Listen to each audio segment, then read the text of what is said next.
Bom dia, gente. Boa tarde. Então, eu sou a professora Denise Menezes, né? Professora de Biologia.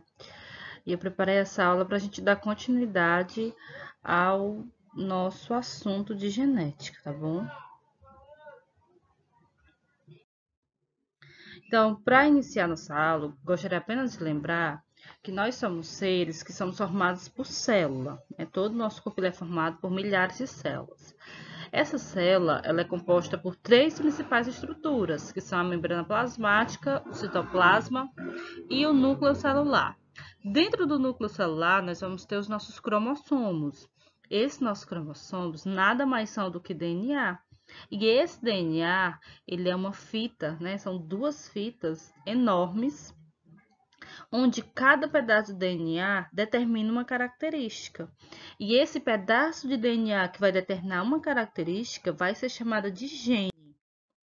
Então, nós temos genes que determinam todas as nossas características, desde a característica altura, cor dos olhos, cor da pele, formato dos lábios, formato do nariz, tipo sanguíneo, tá? Então, tudo em nós se resume ao que está no nosso DNA, né? Ao que está nos nossos genes. Nós temos ainda, né, esse conjunto de genes que nós vamos chamar de genótipo. E esse genótipo vai determinar as nossas características. Só que muitas vezes o ambiente ele vai influenciar na manifestação dessa característica. E nós vamos chamar então essa característica transmitida de fenótipo. Tá? Então, fenótipo nada mais é do que a característica que nós conseguimos ver. E essa característica, ela é a soma do nosso gene, né, do nosso DNA, junto com a ação do ambiente que nós vivemos. Um exemplo é quando você tem o gene, né, você no seu DNA tem para um corpo atlético, né, um corpo magrinho. Porém, a sua vida, né, o seu ambiente, você não faz por onde ter um corpinho magrinho. Você só come besteiras, você dorme o dia todo. O que acontece? Com o passar do tempo, mesmo você tendo DNA para ser uma pessoa magra, você vai demonstrar um fenótipo diferente. Você vai estar um pouquinho acima do peso. Tá? Então, por quê? Porque o fenótipo ele é o DNA mais o meio ambiente. No caso, o meio ambiente influenciou muito aí na sua aparência. E nós vimos nas nossas últimas aulas, nós estudamos um pouco sobre a genética de Mendel, né, onde na genética de Mendel nós vamos ter genes, né, nós vamos ter uma parte do DNA que vai dominar completamente sobre outros genes. A gente chama esse gene de alelo dominante e o que vai ser dominado nós vamos chamar de recessivo. Então, lendo aqui o slide, né, um alelo dominante, ele vai, mesmo que ele tenha um recessivo do seu lado, que é o azinho, ele não vai permitir que esse azinho se manifeste, tá bom? Tanto o homozigoto quanto o heterozigoto, ele vai determinar a característica tida como dominante, ó. Então, mesmo que o indivíduo ele tenha esse gene, mesmo que ele tenha esse azinho, o que vai ser transmitido, a sua característica vai ser a característica dominante. Um exemplo disso é uma condição genética chamada albinismo, né, onde as pessoas elas não produzem melanina. A melanina é uma substância produzida pelos melanócitos que está na nossa pele e que determina a sua coloração. Então, quanto mais melanina você produz, mais escuro você é. Quanto menos melanina você produz, você tem uma cor de pele mais clara. Só que o que acontece é que pessoas que possuem albinismo, eles não têm essa produção de melanina. Então, devido a isso, eles são pessoas que são totalmente sem coloração, tanto a parte dos cabelos como a parte da sobrancelha. Os olhos geralmente também são olhos muito claros. O problema dessa condição genética é porque a melanina ela protege a nossa pele contra os raios do sol. Se você não tem melanina, você também não tem proteção contra os raios solares. Nós temos uma ilha lá no Maranhão, que é uma ilha onde possui a maior quantidade de albinos no Brasil. O que acontece é que os albinos eles têm sentido uma grande mudança devido às mudanças ambientais, né, aos fatores climáticos. Então, a gente percebe que as temperaturas solares estão mais altas. Então, essas pessoas acabam sofrendo muito a sua pele, tendo maior incidência de câncer de pele, porque elas não têm essa proteção. Voltando aqui, o que acontece com o albinismo? Pessoa normal, né, ela tem um gene dominante, azão, né? Ela sendo azão, ela também é uma pessoa normal.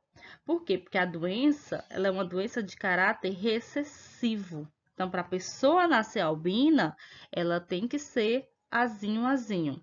Professora, mas tem um azinho bem aqui e tá me dizendo que essa pessoa é normal. Sim, porque a doença, para ela se manifestar, ela vai precisar ser azinho. Vai ter que ter esse azinho em dose dupla, tá bom? Então, mesmo que essa pessoa tenha o azinho, ela não chega a ser uma pessoa doente, né? Ela não chega a ser uma pessoa albina. Porém, ela irá passar esse azinho para os seus filhos. O albinismo, ele é uma característica que está presente, né, no nosso tipo de pele, no cromossomo 11. Nas nossas primeiras aulas, a gente viu que nós possuímos 46 cromossomos. Então, lá no cromossomo 11, nós vamos ter o gene que vai determinar essa nossa coloração. Nós temos, então, sempre dois cromossomos. Aqui nós vemos uma pessoa normal, azão, outra pessoa normal, azãozinho, e uma pessoa portadora de albinismo. Só que nem todas as leis da genética, né, nem todas as características, elas vão ter esses genes que vão ser dominantes e recessivos. Um exemplo disso são esses quatro temas que eles vão fugir um pouco dessa lei de Mendel, que é a dominância incompleta, a codominância, os alelos letais e os alelos múltiplos. Hoje nós vamos falar apenas do tópico 1 e do tópico 2. Na dominância completa, o que acontece é que o fenótipo, que ele é heterozigoto, azinho, ele vai ter uma característica diferente. Por quê? Porque como é uma dominância incompleta, nenhum dos dois genes homozigotos vão mostrar totalmente a sua característica. Um exemplo são essas flores. Nós temos a flor de coloração vermelha, nós temos a flor de coloração branca. O que acontece? Quando eu cruzo uma flor vermelha com uma flor branca, se fosse pela lei de Mendel, o que aconteceria? Eu teria, né, uma codominante, ou seria o vermelho ou seria o branco. Mas aqui, os dois não se dominam. Então, ao invés de nascer ou vermelho ou branco, as cores que vão nascer resultantes desse cruzamento vão ser cores intermediárias, vai ser o lilás. O cruzamento vai ser da mesma forma, tá? Que eu ensinei para vocês. Então, para vocês observarem, flor branca, bezão. Flor vermelha, vezão. Quando eu junto, né, se fosse pela lei de Mendel, eu teria dominante e recessivo. Mas aqui não vai ter dominante e recessivo. Quando junta e fica VB ou BV, vai ser uma flor de coloração rosa. Quando eu cruzo novamente essa flor rosa, se nascer BB, vai ser branca, aqui. Se for BV, vai ser cor rosa. E se for VV, vai ser o vermelho. Então, como que você vai conseguir distinguir da lei de Mendel? Nascer uma característica intermediária que vai ficar entre uma e entre a outra, vai ser a dominância incompleta. A codominância. Co significa igual, então seria igual dominância. Então, aqui também não vai ter o dominante e o recessivo. Quando eu uno esse homozigoto com esse homozigoto, o heterozigoto, né, que é o diferente, ele vai nascer com as duas características. Olhem, ele tanto nasce com cor branca quanto a cor marrom. Aqui fala preto, mas eu tô vendo marrom, bom? Então, digamos que esse, ele é bezão. Esse É preto, né? Que tá dizendo que é preto, não é preto, não é marrom. Preto vai ser azão, azão. Quando eu uno, o AB vai ficar AB, né? Como se eu somasse. E vai ter as duas características, porque os dois, eles têm a mesma quantidade de dominância, por isso codominância. Outro exemplo que acontece nessa espécie de cavalos, vocês veem que eu tenho ó, o cavalo branco, bebê, e tenho o cavalo preto, AA. Quando eu cruzo esses dois cavalos, eu vou ter um fenótipo, eu vou ter uma característica, olhem, que é a junção, tá, dessas duas características homozigotas. Então, para a gente conseguir ver a diferença de uma para outra. Na codominância, vai aparecer uma característica que é o resultado das duas, onde eu vou conseguir distinguir, tá? Duas cores. Na intermediária, na dominância incompleta, quando eu junto as duas características, eu tenho uma cor intermediária. Eu gosto muito de comparar essa codominância, a codominância, com um baião de dois, né? O que acontece no baião de dois? O baião de dois é a mistura do arroz com o feijão. E aí se transforma no baião de dois. Mas no baião de dois você consegue separar o feijão do arroz. Já na dominância incompleta, eu gosto de comparar com o Nescau. O Nescau não, vou usar outro exemplo. O café com leite. Quando você mistura o café com o leite, né, você tem uma cor intermediária, que é aquela cor mais fica um pouco marrom, né, dependendo da quantidade de leite.